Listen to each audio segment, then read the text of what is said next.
My name is Professor Bradford, and today I am making something that I guess we would call a YouTube video about thesis statements. So, what is a thesis statement? Well, you should probably know that already, being the bright person you are, but in case you don't or you've forgotten, a thesis statement is basically the main point of your essay. So, it's the main claim or the main argument. So here's a thesis statement right here, and this is donated to us by a very wonderful student who will go nameless. But I thank this student, and we will try to improve upon this thesis statement, and let's read it. So, low-income students have this huge problem of not being able to afford the textbooks because they are too expensive, and there has to be a better way to accommodate them, to afford them, and have the books they need for classes. All right, so let's see what we are going to do. Well, the first thing we want to know is what this essay is about. So this is an argument essay. Argument, yes.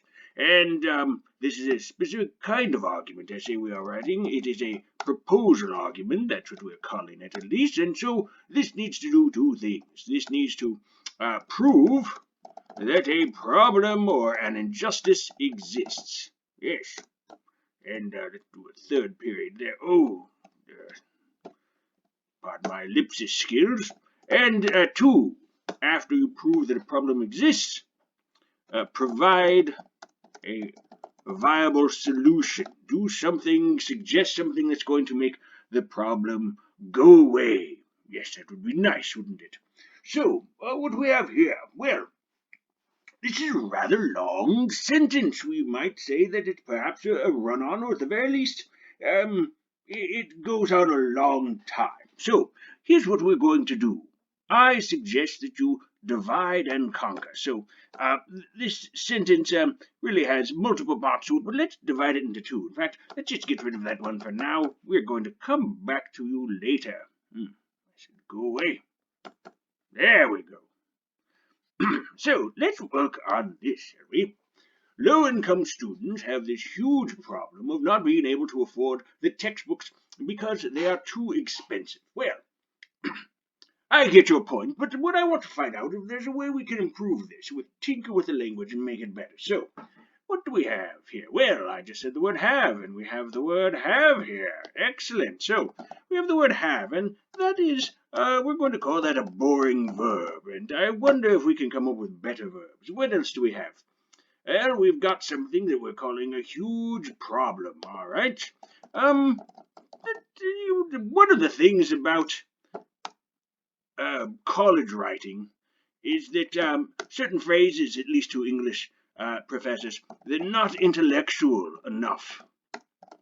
So we want to find a way to make that huge problem to sound more intellectually stimulating, and so we will find a better noun or something like that.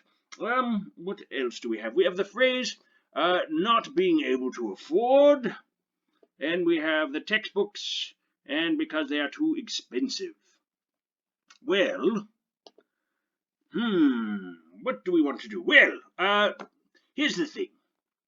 I think that to revise this, a smart thing to do would be we want to make it more active. Right now, it's a very passive sentence. The students are the ones that are having the problem, but what's causing the problem? Well, it's the expensive textbooks. So let's start with the expensive textbooks. So I propose to the student that we start with something like that. Now, we could say expensive textbooks. Let's say overpriced. Because just because they're expensive, overpriced means there's some type of injustice going on. Let's see. Expensive textbooks. Now we've got the word have. Expensive textbooks create. Now I could say expensive textbooks create a huge problem, but let's get a little bit fancier and say expensive textbooks create an overwhelming burden. An overwhelming burden for those students. But let's add some more words. Let's get even wordier. an overwhelming financial burden. Yes, then we know exactly what kind of burden. So it's not that the textbooks are heavy and breaking your back if you're carrying them around in a knapsack or whatever it is you students use nowadays. So let's see. I know we have low-income students here at the beginning. Let's put it at the end. Financial burden for low-income students. Well, let's see how that is. Overpriced textbooks create an overwhelming financial burden for low-income students. So, well, that's one part of it. So we are stating what problem. Now, of course, in the rest of the essay, we're going to be proving that, right? But we've got a problem, right? We've made a claim about what the problem is. Now we need to give a hint. And you don't have to give the whole plan, but we need to give a hint as to what we can do to offer a viable solution. So let's bring back our old friend here. Yeah, there has to be a better way to accommodate them to afford them and have the books they need for classes. Well, as I said, using them twice, that gets rather problematic because we don't know who they or them are. Are we talking about the books or the students? And but the main problem with this is that all it's saying is there has to be a better way, and it's not saying what that way is. So, I've been thinking about this since I am a professor, and I do think that it's an important issue. So, look at what I propose. College institutions.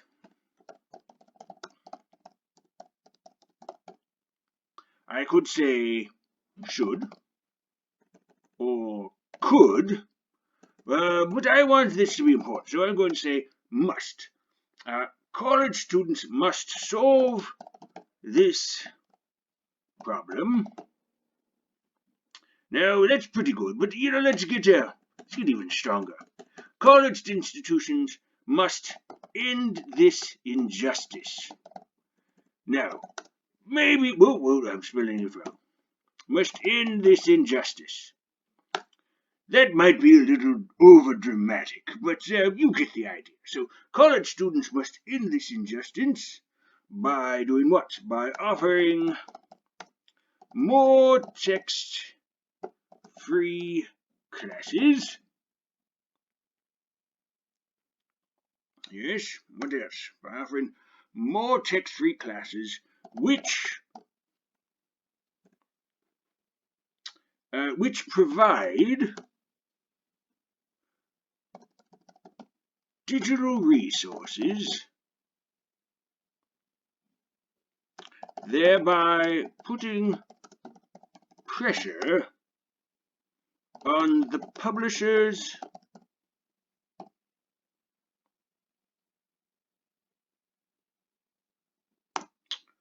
to make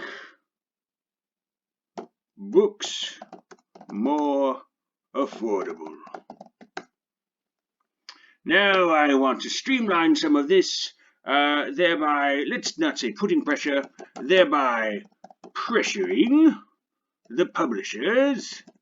Because my advice is, if you can take out a prepositional phrase, do so. And if this doesn't sound collegey enough, let's add the word therefore at the beginning of this sentence. Now, we have a two-sentence thesis statement. Now, if you have any professors that say your thesis statement must be one sentence, then say shame on them. But if they still insist, all you need to do to make this one sentence is use our friend the semicolon. Semicolon allows you to connect two independent clauses. So there's one sentence. But you know what? I like the two-sentence thesis statements. I'm fine with that. Let me read this and make sure I have it the way we want it to be. Overpriced books create an overwhelming financial burden for low-income students. Therefore, college institutions must end this injustice by offering more text-free classes which provide digital resources. You know what? I don't like that.